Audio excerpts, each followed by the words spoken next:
All right, guys, listen to the birds. I love this place. We're here again in the jungle. The coffee farm is that direction. The wildlife preserve is this direction. And you may be able to see, I know there's monkeys out there somewhere. I don't know if you can see them in this video, but there's a few hundred, almost 300 varieties, species of birds out there. And they're singing songs. It's really amazing. Inspiration flows from this place. And there's a bee that's trying to make his way into this video. And I think we're going to let him do that. No big deal. And as I was sitting here today contemplating and meditating, I was thinking about difficulty.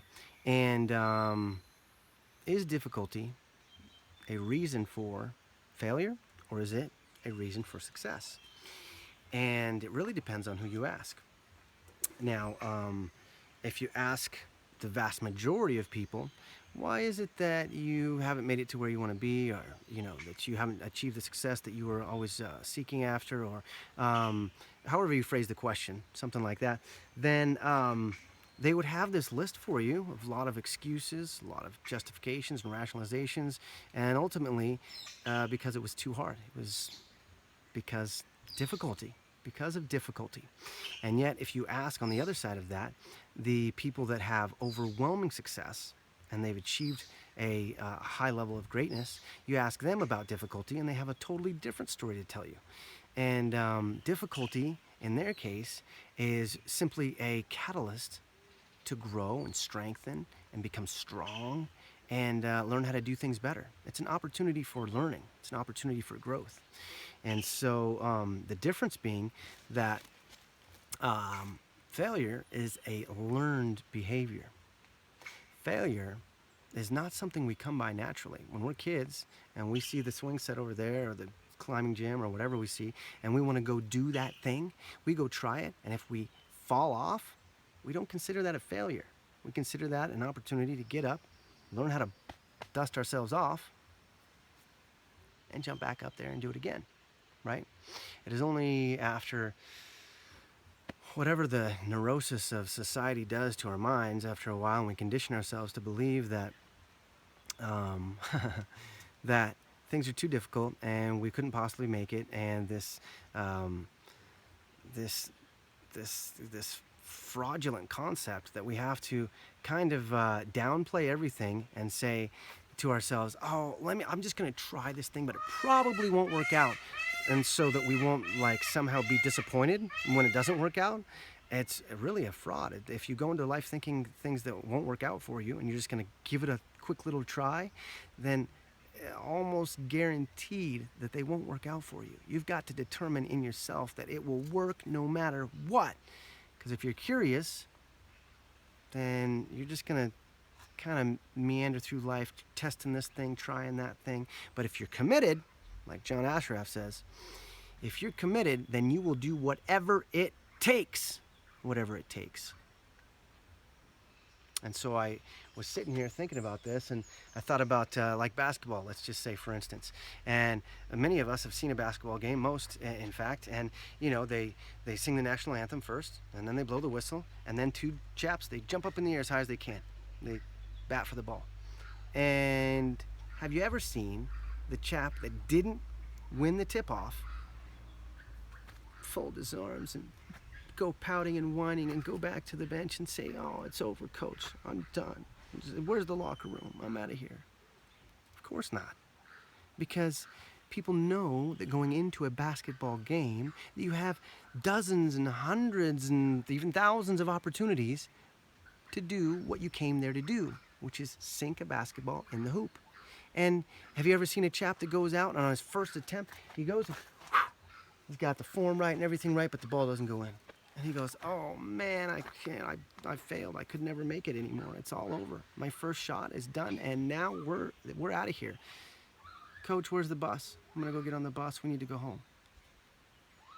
You gotta be kidding me. That's not the way that it works. And yet, that's what we do in life, oftentimes. We see this magnificent goal that we want to attain and we want to achieve, and we say to ourselves, yeah, I'm gonna go for that thing. And then when we're met with the first obstacle or the first trial or the first difficulty, or we shoot for it and it doesn't go in on the first attempt, Imagine that. And we just give up. Ah, man, that was too hard. I gotta quit. I better try something else. And so we have this huge string of uh, failed attempts at the things that we want to do in life. It's pretty sad, actually. I mean, this is the predominant theme of sports in general, actually. I mean, think about golf. Golf, chap gets up there to the tee, hole number one, tries his best, hits it. Oh, can you imagine? It didn't go directly in the cup on the first hit. It actually sliced off into the rough. Now, if somebody did that, what if Tiger Woods were to get up there and whack it? Now, I know he's pretty good, but he's hit a few shots that didn't go directly where he wanted them to. And does he put his arms up and go, oh man, I'll never make it, I'm gonna lose now. I better just take me to the bar. I need a couple drinks. Pour me a double. Of course not. No winner ever does that. Nobody. You don't even know the names of the people that do that because they're not winners. And you don't watch them on TV and you don't see their lives displayed for everyone because it's not an admirable quality to quit. Failure is not a valid excuse to quit. It's not a valid reason to quit. It's not even a valid reason to fail. Failure isn't even failure unless you give it credence, unless you determine that it is real. Failure doesn't even exist unless you determine that it's real. Failure is simply an opportunity to learn and grow and strengthen and get better and know how to do it better. They say that it takes 10,000 hours to become an expert. And whether or not that's true, that's debatable. Who knows? Who cares?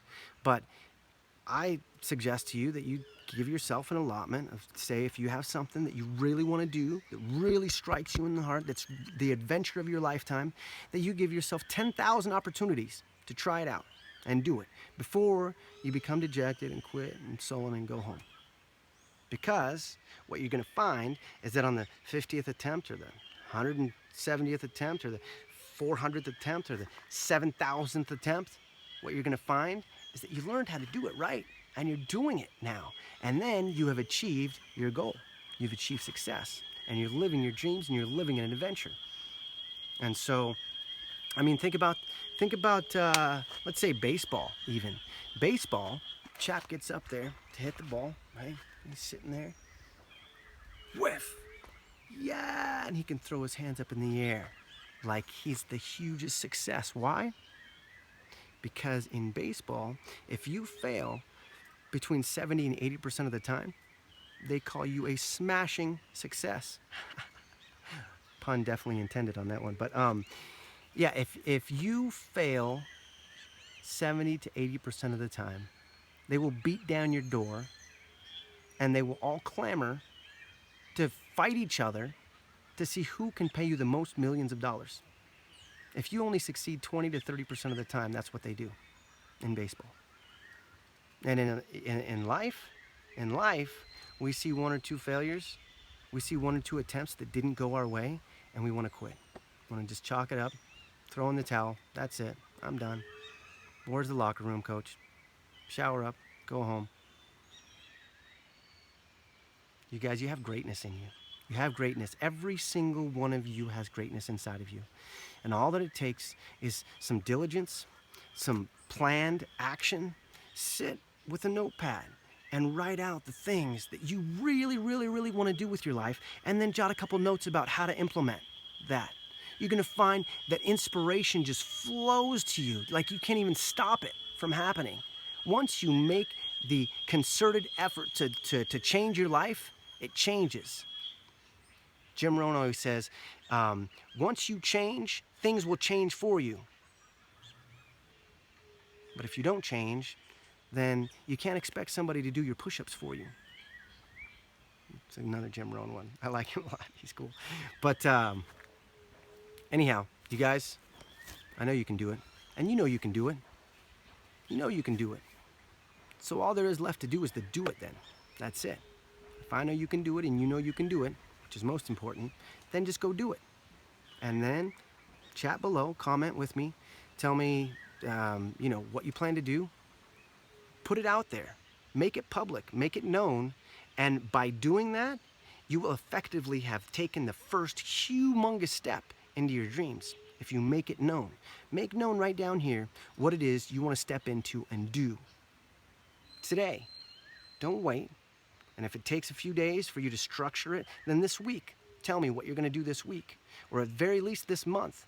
But anything beyond that, and it just becomes a distant, fading voice, fades into nothing. But today you have access to today to affect change on something in this moment, right now. So if you can, halt what you're doing, go right now, take out a notebook and jot down what you want to do. Or just comment below and tell me about it.